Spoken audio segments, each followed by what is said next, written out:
I was just sent this 4-tiered storage container. Now, this is really nice because it can fit in a lot of really slim places because it's a little over 8 inches wide, stands about 50 inches tall, and it's about 13-ish inches deep on casters, which is fantastic. So it can go so many different places and you don't have to move it.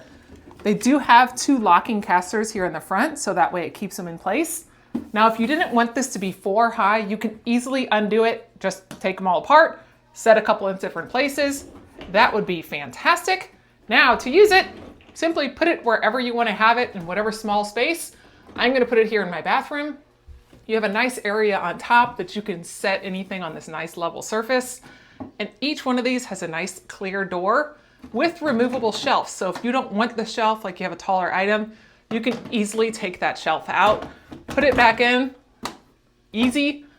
Put all sorts of things in there, whether you're storing different food, you want to put in towels, toilet paper, whatever you want to do. This thing can hold a variety of different things, clean up areas, and make all the space nice and organized. And like I said, if you wanted to separate it off, you can do that as well.